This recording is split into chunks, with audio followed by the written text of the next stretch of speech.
Okay, well, look, let's talk about it. Who are the guys that you expect to have a major breakthrough in their second year in the league?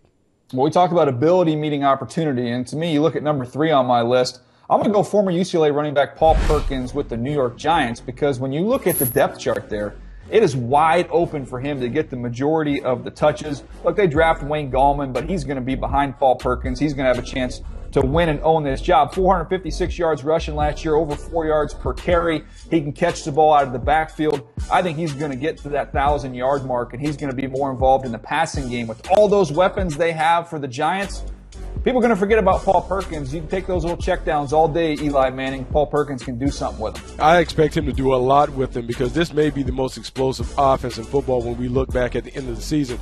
Brandon Marshall, Odell Beckham Jr., to have Evan Ingram. Someone is going to be forgotten. It might be Paul Perkins. He should have a ton of production. Who's number 2 on your list?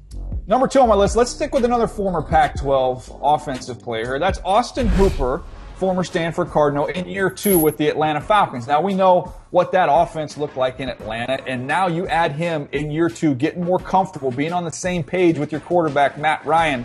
We saw him step up in the postseason. I think he takes another big step this year. 3 touchdowns last year, Bucky. I think he triples that number. I think you get to that 9-10 touchdown range in this offense. I think Austin Hooper is due for a big year. They added Eric Saubert in the draft out of Drake. He's a developmental project who I like long-term. But right now, you want to get the ball to the tight end, and his number 81, that's Austin Hooper. Well, the one thing we know, Matt Ryan loves to target everybody in that offense. He will distribute the ball to anybody who is open. Austin Hooper got open a ton last year. I expect it to go up. You're right, 9-10 touchdowns. That is a very, very doable figure for him. So who's number 1 coming in as your sophomore?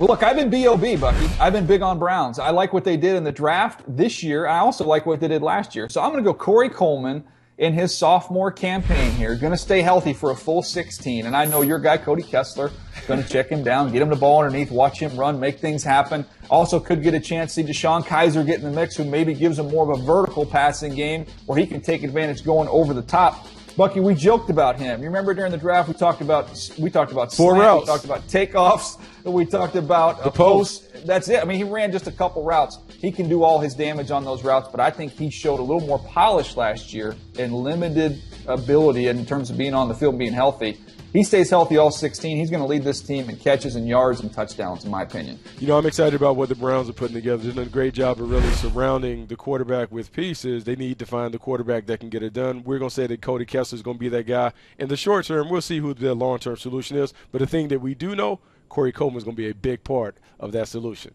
For more of the Move the Sticks content, I mean, I got a laundry list of things to read off. You can go to NFL.com, MTS Video, to check out our videos. Make sure you also check out our podcast on iTunes, Stitcher, and NFL.com. Go to audio podcast. We got it all. It's somewhere in there. Find it.